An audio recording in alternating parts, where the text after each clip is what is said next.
Hello friends, in the previous session we have discussed about the coal and coke. Now we will discuss about liquid fuels in this session and particularly about the petroleum, which is the example of natural or primary liquid fuels. Now first of all we will discuss why liquid fuels are widely used.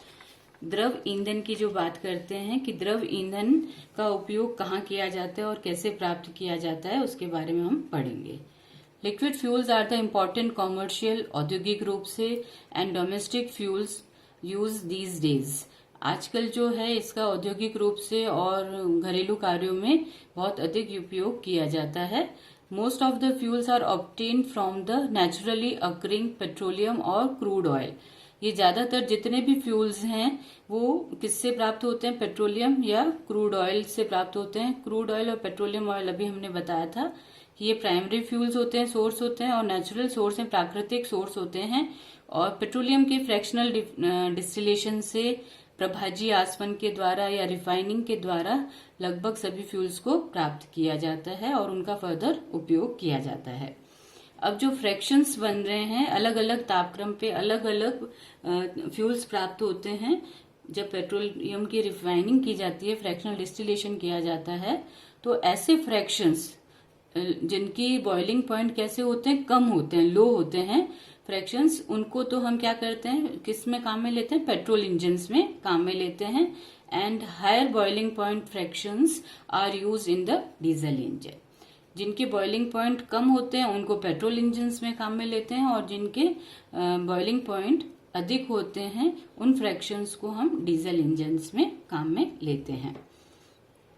Boiling point का मतलब है कि वो तापक्रम जिसपे वो वेपराइज्ड हो रहा है और कंडेंस्ड होके लिक्विड में परिवर्तित हो रहे हैं वो fuels.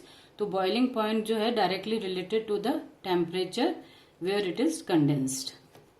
A part of liquid fuels are also obtain synthetically. इनको आर्टिफिशियली या सिंथेसाइज भी कर सकते हैं लिक्विड फ्यूल्स को from the hydrogenation of the coal. Coal के हाइड्रोजनीकरण के द्वारा हम लिक्विड फ्यूल्स को सिंथेसाइज भी कर सकते हैं. प्राकृतिक रूप से तो हमने पढ़ा था, अभी हमें कौन सा मिला था? पेट्रोलियम. और जिनको सिंथेसाइज कर देते हैं आर्टिफिशियल फ्यूल्स बोलते हैं, उनको डिराइव्ड फ्यूल्स भी बोलते हैं. और जिनको हम हाइड्रोजनेशन ऑफ कोल से बनाते हैं उनको हम सिंथेटिक पेट्रोल भी कह सकते हैं और सिन फ्यूल भी कह सकते हैं. सिन मतलब सिंथेटिक, फ्यूल सिंथेटिक फ्यूल भी कहते हैं. Generally liquid fuels are preferential. Liquid fuels को क्यों प्रेफर किया जाता है? क्या रीजन है? उनमें क्या प्रॉपर्टीज होती हैं जो इतनी अच्छी होती है कि उनको हम प्रेफर करते हैं लिक्विड फ्यूल्स को, द्रव ईंधन को? एनर्जी पर ग्राम इज टू हाई. अगर हम जो हीट रिलीज हो रही है, एनर्जी जो प्राप्त हो रही है वो पर ग्राम की बात करें तो बहुत अधिक हमें ऊर्जा प्राप्त होती है. Then fast conversion of chemical energy to thermal energy. जो केमिकल एनर्जी है उसका कन्वर्जन जो है थर्मल एनर्जी में बहुत जल्दी हो जाता है, बहुत तीव्र गति से होता है और जल्दी से ही हमें ऊष्मा मिल जाता है. ऊष्मा की प्राप्ति होती है, थर्मल तापीय ऊष्मा प्राप्त होती है, इसलिए हम लिक्विड को प्रेफर करते हैं. Then easily mix with the oxygen. Oxygen के साथ आसानी से मिक्सअप होके और जल्दी से इग्नाइट हो जाती है और जल्दी से हमें थर्मल एनर्जी देती है, तापीय ऊष्मा दे देती है. नो ऐश आफ्टर कंबशन. ये बहुत अच्छी बात है इसकी कि इसमें मेन पॉइंट है ये इसका कि कोई राख नहीं बचती है. जब पूर्ण दहन किया जाता है किसी भी लिक्विड का तो कोई राख की शेष नहीं बचती है, राख की कोई मात्रा शेष नहीं रहती है. उसके बाद है इजी टू ट्रांसपोर्ट और स्टोरेज. इसको ट्रांसपोर्टेबल भी है, एक जगह से दूसरी जगह इजीली ले जाया जा सकता है और इसका स्टोरेज भी बहुत आसानी से कर सकते हैं. Then provides a sufficient thermal energy so can be used as a fuel for internal combustion engines में. तो इंटरनल कंबशन इंजन्स जो हैं उसके अंदर ये सफिशिएंट थर्मल एनर्जी प्रोवाइड करती है, इसलिए हम इनको भी लिक्विड फ्यूल्स को काम में लेते हैं. अपने ऑटोमोबाइल्स वगैरह में सब में लिक्विड फ्यूल्स की जरूरत होती है. Now we will discuss about the petroleum. Basically petroleum क्या होता है, उसका केमिकल कंपोजिशन की बात करें बाय वेट परसेंट से तो उसके बारे में हम आज डिस्कस करेंगे. और fractional distillation of petroleum petroleum के प्रभाजी आसवन या उसके रिफाइनिंग को हम नेक्स्ट वीडियो में स्टडी करेंगे। पेट्रोलियम क्या होता है? The single largest source of liquid fuel. सबसे सिंगल लार्जेस्ट जो है ये सोर्स है, सबसे बड़ा सोर्स जो है अपने लिक्विड फ्यूल का, वो कौन सा है? पेट्रोलियम ही है, या जिसको हम कच्चा तेल भी बोलते हैं, क्रूड ऑयल भी बोलते हैं। और पेट्रोलियम का मतलब है, पेट्रा मतलब रॉक, रॉक के बीच में ये बनता है, और ओलियम मतलब है ऑयल। इसको हम दूसरा नाम भी क्या कह सकते हैं? रॉक ऑयल भी कह सकते हैं, या मिनरल ऑयल भी कह सकते हैं। Petro means rock and oleum means oil. तो ऐसा ऑयल जो रॉक्स के बीच में मिलता है, इसको रॉक ऑयल भी कहते हैं और मिनरल ऑयल भी कहते हैं। Petroleum is a dark green brown, greenish colour का होता है, बेसिकली ग्रीनिश ब्राउन कलर का लिक्विड होता है। कलर वाइज अगर हम देखें इसको फिजिकली, तो ये एक विस्कस पदार्थ भी होता है, बिल्कुल गाढ़ा सा होता है, लिक्विड होता है, गहरे हरे भूरे रंग की लिक्विड के रूप में होता है। Petroleum is a viscous liquid containing various hydrocarbons.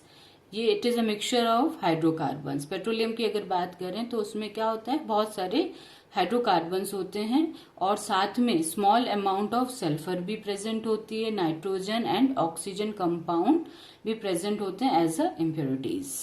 तो मेनली जो है it is petroleum is a mixture of hydrocarbon, और कुछ अमाउंट में उसमें सल्फर, नाइट्रोजन, ऑक्सीजन आदि के कंपाउंड्स भी इम्प्योरिटीज के रूप में उपस्थित होते हैं। तो हाइड्रोकार्बन्स जो होते हैं बेसिकली किस नेचर के होते हैं? Hydrocarbon present in petroleum are paraffins, naphthalenes, aromatics, olefins आदि होते हैं। और उनकी जो चेन की बात करें हम तो वो C3 से स्टार्ट होते हुए अप टू C60 एटम जो लॉन्ग चेन होती है कंपाउंड्स के रूप में हमें प्राप्त होते हैं। कितने तक? कार्बन की कितने कार्बन चेन्स तक? C60 एटम्स चेन कंपाउंड्स तक हमें प्राप्त होता है ये हाइड्रोकार्बन्स जो हैं। और इसके पर्टिकुलरली अब कंपोजिशन ऑफ पेट्रोलियम या क्रूड ऑयल क्या होता है? By weight % of petroleum. तो अब हम कंपोजिशन पढ़ते हैं। पेट्रोलियम का कंपोजिशन किसके आधार पे लिया है? बाय वेट % के आधार पे। कितनी परसेंटेज है, भारानुसार उसका कितना % होता है, किन किन अवयव का कितना कितना। पहला है कार्बन। कार्बन मेन कंटेंट है इसके अंदर, तो 83 to 87% बाय वेट कितना होता है? कार्बन प्रेजेंट होता है। हाइड्रोजन होता है 11 to 14% by weight. Then nitrogen 0.1 से 1.5% by weight present in the petroleum. Sulphur 0.1 से 3% तक होता है बाय वेट। एंड ऑक्सीजन जो है 0.3 से 1.8% तक होता है।